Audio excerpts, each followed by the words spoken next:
Hello, I'm here to talk about Heroes Crossing, a game about being the mayor of a town in an RPG. So the players are not the heroes going on quests and fighting dragons. Instead, they're running their own individual towns which will produce and sell different types of resources to heroes so that the heroes can go off and do what they want. And the more you sell, the more victory points you get, and generally the more likely it is you'll win the game. So I'd like to start off by introducing you to the main pieces of the game board. Here at the top we have the visiting heroes, and these are the heroes that are coming through into your towns and trying to buy things from all the players. And heroes will want different things depending on the type of hero they are. They might want weapons, or they might want armor or potions. And then below that we have the building supply, and this is where players are going to purchase buildings which they will then put into their town to do different things, like produce weapons or sell potions. To the right of that we have the victory point track. Every time you sell something to a hero, you're going to get victory points, and this is where you'll keep track of those victory points and try to climb higher and higher and be the person who's highest on that track by the end of the game. Now each player is going to start off with a few things. They're going to start off with worker pieces, and these pieces will be used to indicate certain types of actions. They're going to start off with resource dice, and these dice are color-coded: red for weapons, green for potions, white for armor, blue for magic, and these dice are going to be used to perform the bulk of your actions throughout the game. And then players will start off with their own seed town that will be used to bootstrap or kickstart them so that they can get ready to build up and become more effective town leaders. So without further ado, I'd like to go through how a round works. So how this happens is the first player is going to first flip one of these action cards, and these action cards dictate all the actions you can take during a round. And then the first player is going to roll the zoning restriction die, and this die dictates certain requirements that are placed on how you build your town. Then after that, every player simultaneously is going to take their 4 resource dice. And again, these dice are color-coded, so you should have one of each color: red, white, blue, and green. And again, simultaneously, players are going to take those dice and roll them. And these values, they're stuck with for the round, and this forms a player's own individual dice pool. Then one by one, starting with the first player, the player is going to draft a die and perform some action with it. And depending on that action, the die color and value may matter in different ways. And so the player is going to draft a die, perform some actions. Then the next player is going to draft one of their own die, perform some actions, and going around and around and around until all the dice have been spent. So now let's go over the actions, and I'm not going to go over them in order of how they appear on the card. I'm going to go over them in complexity order because I think it's a little bit more convenient for teaching. So the first action we have is Get Land. Here, the dice color and number doesn't matter at all. You just take a land tile from the stack and you put it in your town. The only restrictions here are it has to be adjacent to a tile that you already have in your town, and it has to be placed according to the zoning restrictions. So you notice on the zoning restriction die, there are the 4 cardinal directions: north, south, east, and west. These are relative to your own individual town, and it dictates that you can only place a tile in accordance to another tile. So for instance, if you rolled north, then you could only place a tile above other tiles in your town. If you rolled south, you could only place a tile below other tiles in your town. And again, that's relative to your own town. There are 2 special sides on that die. There's an X, which means no restriction, and there is a star, which means that the person who rolled the die gets to choose the side.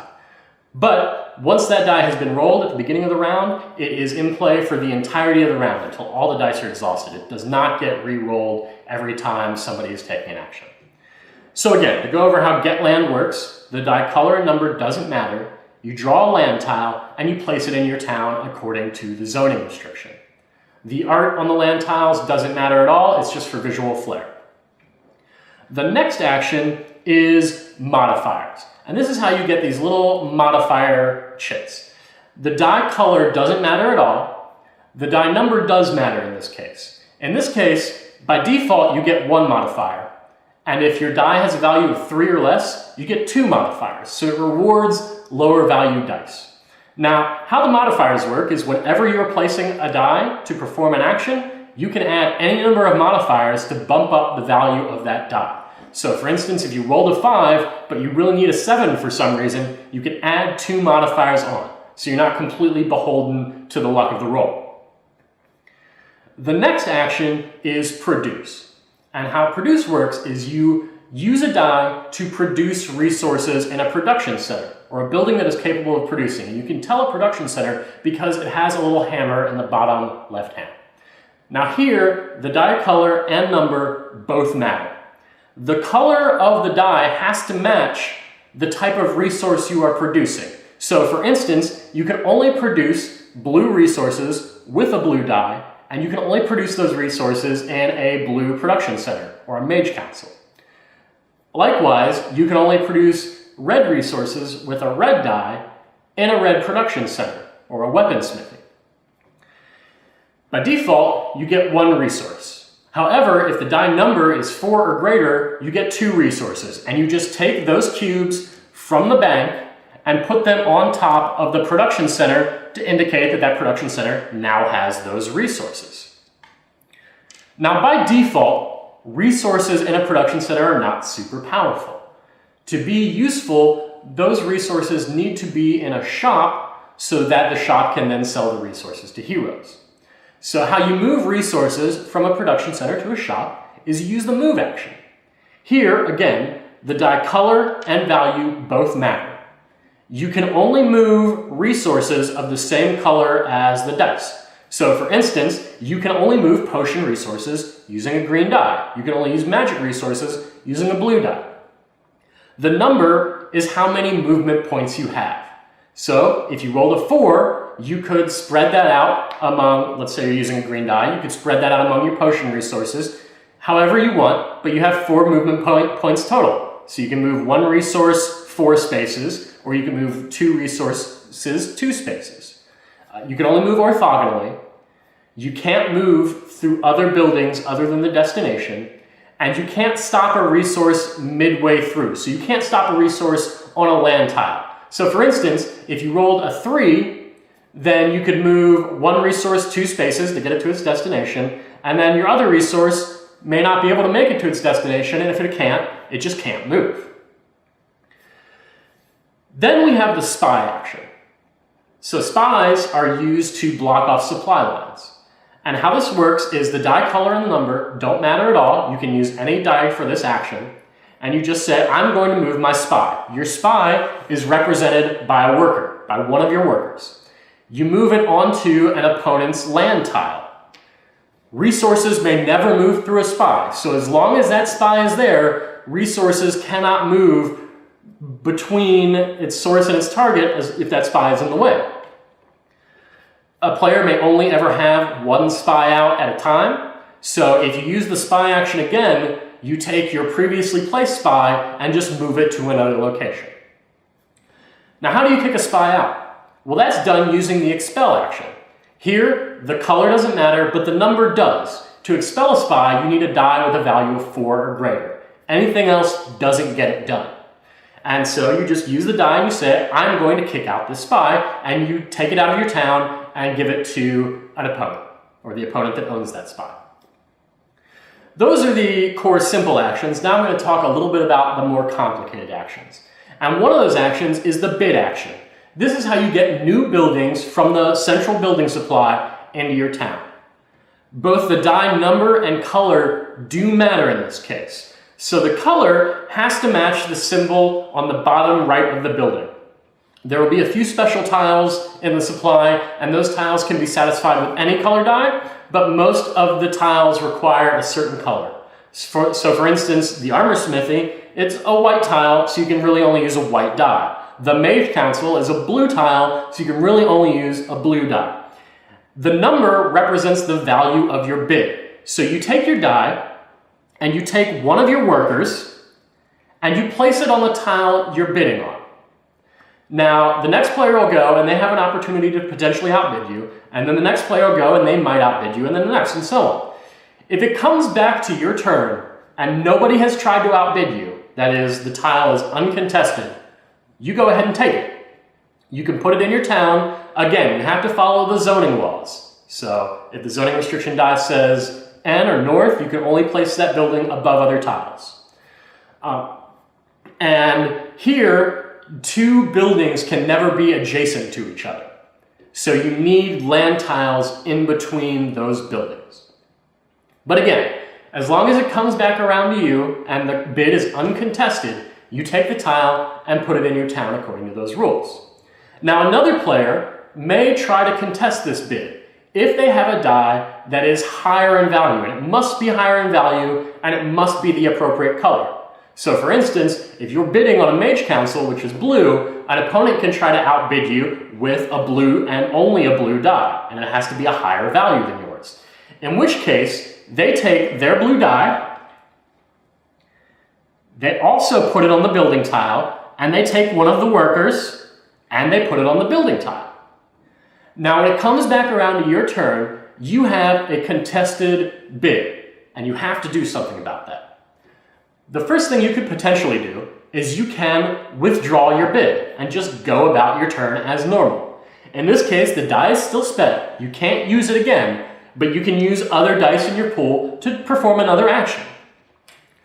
Or you can increase your bid. You can take another bid action, add another die on, and now the total die value is the sum of all the dice that are on the bid. And then your opponent then gets a choice. Do they withdraw, or do they in turn increase their bid? Now if you look at your dice, you're going to notice that there's no real way for you to have two of the same color die. And this is where another mechanic comes in that is very important to the game. And this is called dice stealing. For a free action during your turn, it doesn't cost anything. You can give one of your dice and one of your modifiers to another player and steal one of their dice. It's non-voluntary, they do not have a choice. But they do get a modifier as a little perk for having been stolen from. The die numbers are fixed, so you can't change your die number, you can't change the die number of the dice you stole, but you still get that free trade. So if you really need another blue die to, say, add on to a building bid, you can steal somebody else's blue die. Or if you really need a red die to move some resources around, you can steal somebody else's red die. This is a very important mechanic. It really opens up the options you have available during your turn, so I advise that you remember it. But anyway, moving back to building bidding, if I wanted to up my bid, I could give a modifier and one of my dice to another player, steal their appropriately colored die, and use a bid action to increase my bid. And now my opponent either has to increase their bid or they have to withdraw. In either case, we keep going around, increasing bids until it comes back around to you and nobody is contesting your bid, in which case you get the building. And that's it for building bid. The next action is attract. And this is how you signal to heroes that you want to sell to them. You're not going to sell to them yet. You're just going to say, hey, I might want to sell something to you later in the round. Here, again, the number and color of the die both matter. So the die color has to match a resource that the hero has indicated in the bottom right of the card. So for instance, the archer has a little sword in the bottom right, and it's a red sword, so you can only use a red die to attract that hero. And the die number is the value of the attraction. It's kind of like a bidding system, but not quite. It's not mutually exclusive, so other people can attract the same hero, and you can increase your attraction by taking another attract action later on a different turn. But everybody's going to keep going around, doing their turns one by one, attracting heroes, bidding on buildings, generating resources, whatever. And then eventually the round's going to end. And this is when you resolve hero attraction. And how this works, you resolve heroes from left to right, and when you see a hero that has an attraction on it, you resolve in order of the highest pips. So if a person has a die a value of 5 with 3 modifiers on it for an 8, and that is in contest with another player that has a 2 down, then the person with the 8 goes first. Ties are broken by whoever attracted first. So it goes higher pip value, then who attracted first. And so once you're resolving a hero, and you're the next in line to resolve, you sell items, and you sell them from your shops, and only your shops. So for an attraction to be valid, you have to have resources in your shops, or you have to, during your turn, be able to get resources into your shops by the end of the round when attraction results. And you're just going to take a resource from your shop and cover up the corresponding need that that hero has. So for instance, if the hero has a sword need and then the Gold Beans wild card or anything, you can take a red resource from your shop and you can cover up that sword need. And by default, every time you sell an item, you get 1 victory point. Now, some things to note when you are selling items to heroes. First, you do not have to sell in order. So if I have that same hero that wants a sword and a wild card, I could go ahead and just go ahead and satisfy that wild card with anything. And I don't have to satisfy the sword. Second, when you're selling, you can sell as many things as you have available to that hero all in one shot. So if you've got 3 things that that hero wants, you can go ahead and sell all 3 things at once and get all the victory points for each individual sale. So for a default level 1 hero selling from a level 1 shop, you'll get 3 victory points. And you just move up on the victory point track per sale, and that's that. If the hero doesn't have all their needs met, that's fine. Those cubes that you put on the hero, those will just stick around there until the hero does have all their needs met. Now, something special happens when the hero has all of their needs met. What happens is that the person who satisfied the last unfulfilled need takes the card, and that hero hangs out in their town. Now, that player gets extra victory points equal to the number in the top right of the card, and that hero has access to a special power. That player has access to that special power. And those special powers are generally usable once per round, so you generally rotate it to indicate that you've used it. You can use it during your turn and your turn only. And they'll do special things, like they'll increase the value of a die, or they'll let you use 1 die in exchange for another, or they'll let you move through spies, or that sort of thing. It just depends on what the card says. But at any rate, the hero comes to your town, and then a new hero gets flipped over and replaces that hero. So those are it for the core actions. Now, one of the things that I have glossed over is that you'll notice that there are 5 action cards in this deck. And all the action cards list the same actions, but they list them in slightly different order. So this is introducing the dual action system. Whenever you take an action in Heroes Crossing, you're actually going to take 2 actions. So you're going to draft a die, and you're going to perform 2 actions with it. And the action pairings will be a single row on that card. So in this case, I can bid and get modifiers, or I can attract and get land, or I can move and expel. So you're doing 2 actions, not just 1. Now here, it's important to note that the die color and number are equivalent for both actions. If one action is illegal because that die is illegal, you just don't take it, and that's fine. You can still take the other action. You can take the actions in either order, it doesn't matter. But the important thing to note here is that these action pairings change every round. Every time a new card is flipped, the pairings are going to change. And so some of them really work well toward your strategy, and some of them you might have to think and muddle through what the best action pairings for you will be at a given time. So that's it for the core rules of the game. And now I need to introduce some of the other secondary rules. And first off, you'll notice on the board that we start the game with only level 1 tiles. Well, the moment a level 2 hero gets introduced, we start supplying level 2 buildings. Level 2 buildings are just like level 1 buildings, except they're upgrades. So a level 2 production center will produce more resources per shot, whereas a level 2 shop will give you more victory points every sale, and that becomes very, very powerful. But these upgrades are replacements to their equivalent buildings. So you can only add a level 2 Mage Council to your town if you have a level 1 Mage Council. And in this case, it's just a replacement. You get rid of the level 1 Mage Council, you put in the level 2 Mage Council. Level 3 buildings start showing up when level 3 heroes start showing up. And again, these are replacements. A level 3 weaponsmithy has to replace a level 2 weaponsmithy, and it has to go in order. Level 1, then level 2, then level 3. There are some special tiles that allow you to break that rule, but in general, that is the order that has to go.